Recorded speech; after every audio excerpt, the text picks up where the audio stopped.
건축학 전공 4학년 대한스튜디오 럭키비키니시티 팀 콜드러시 발표 시작하겠습니다.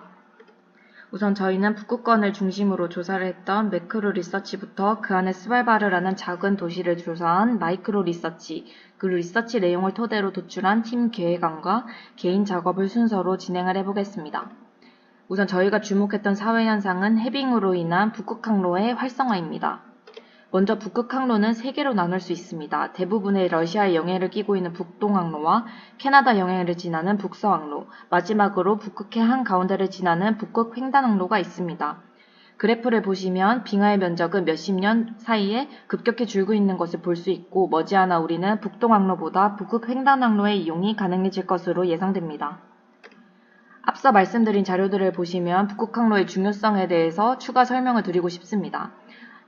먼저 운행거리의 단축입니다. 현재 아시아와 유럽을 연결하는 항로는 싱가포르와 수에즈 운하를 지나야 하는데 북극항로를 이용하게 되면 7,000km 정도를 줄일 수 있다는 점, 그리고 북극항로에 미발견 자원 매장량이 있다는 점, 그리고 여러 국가들이 신경전을 벌이고 있는 사회적 측면을 들 수 있습니다.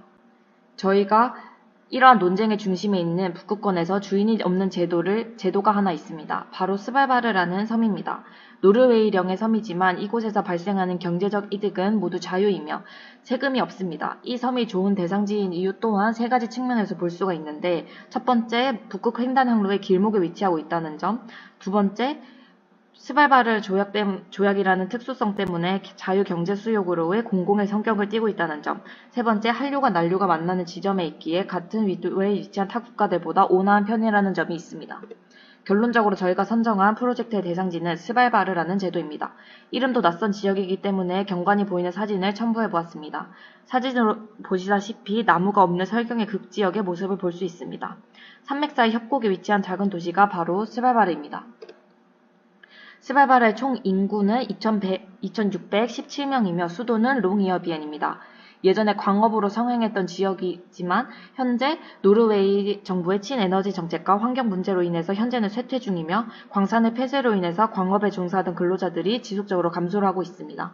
반면 관광산업은 몇 년간 관광객 수가 급증을 하면서 주요 산업체계 전환이 이루어지는 것을 볼 수 있습니다. 그래프를 확인해 주시면 감사하겠습니다.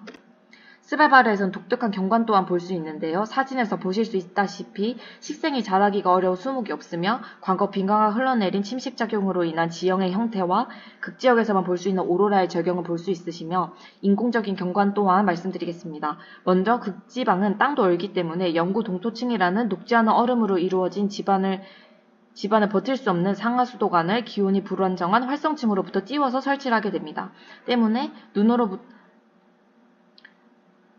지반 위에 설치된 파이프건을 보실 수 있고 눈으로부터 건물을 구분을 하기 위해서 채도가 높은 색상을 주로 사용을 하게 되며 지붕은 태양에너지의 흡수열을 위해서 흑색을 띠게 됩니다.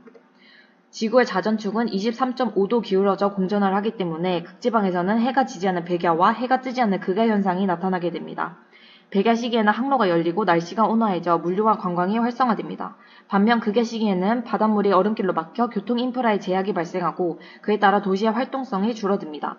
또한 이 두 시기에는 계절성 우울증과 불면증 등 정신질환을 겪는 사람들도 많다는 것을 알 수 있습니다.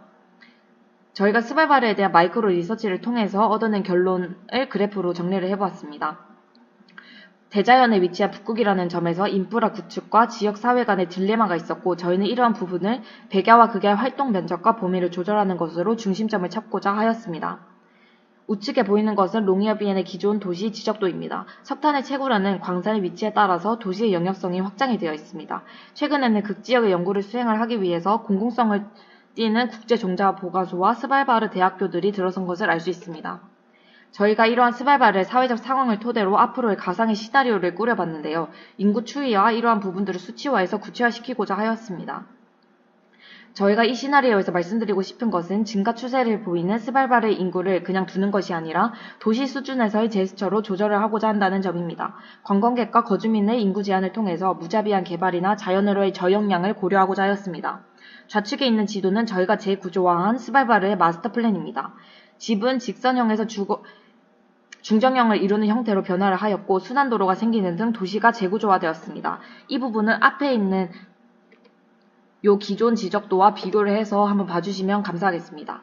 저희가 제시하는 팀의 방향성은 도시 환경을 구축을 하기 위해서 교육과 정주 환경을 갖춘 극지역의 특수성을 고려한 왕성형의 도시 프로토타입을 제시하는 것이었습니다. 앞서 저희가 발표한 팀 플랜의 방향성을 바탕으로 북극에 대한 가이드라인을 설정을 하였습니다. 북극에서 설계를 하려면 이것은 따라야 한다라는 방향성이라고 봐주시면 될 것 같습니다. 우선 저희가 한 제스처 중 하나는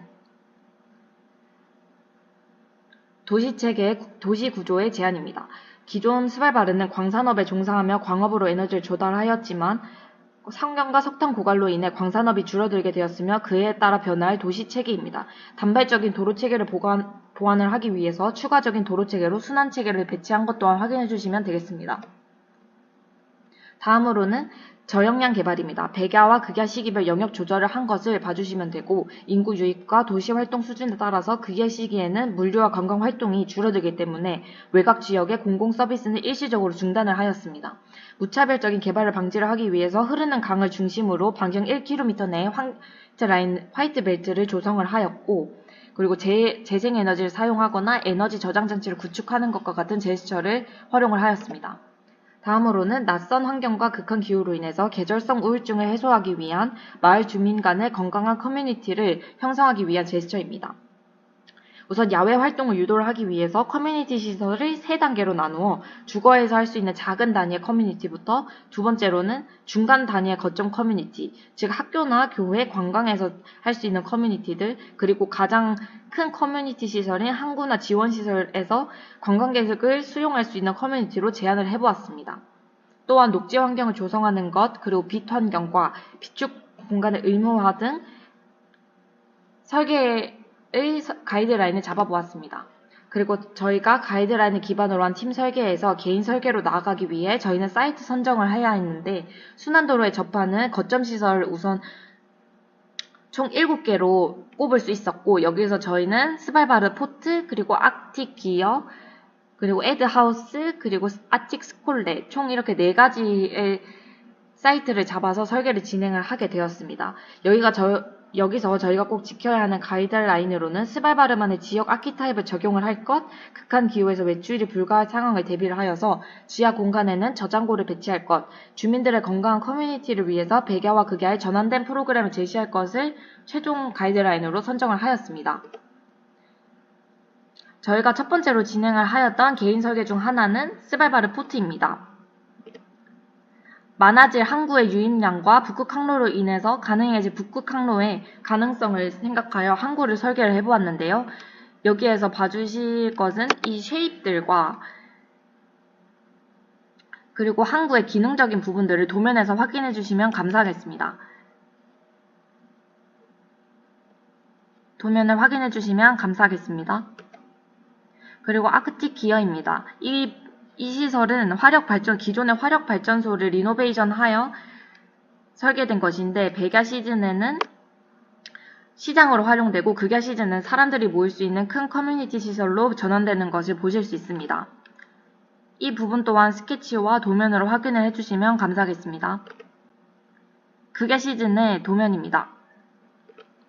다음은 아틱 스콜레입니다.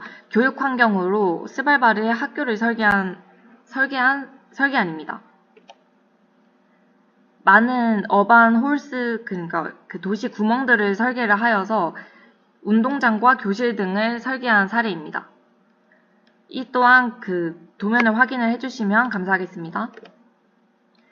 이것은 백야와 극야 때 그 커뮤니티로 달라지는 스발바르의 집을 설계한 사례입니다. 일렬야 배치 주거였던 것을 중정 공간을 제공을 하게 되고 그를 이용을 하여서 덧붙이는 형태로 매스 프로세스가 된 것을 보실 수 있고 이 또한 도면을 통해서 확인을 해주시면 감사하겠습니다. 다음으로는 저희가 팀 설계와 개인 설계를 모두 마친 후 12월 9일 건축학 전공에서 연구전을 하였던 전시 사진입니다. 저희는 이렇게 리서치부터 팀 계획안, 그리고 개인 설계안은 백야와 극야를 따로따로 각각 전시를 하였던 것을 사진으로 확인해 주시면 감사하겠습니다. 각각 개인 모형입니다.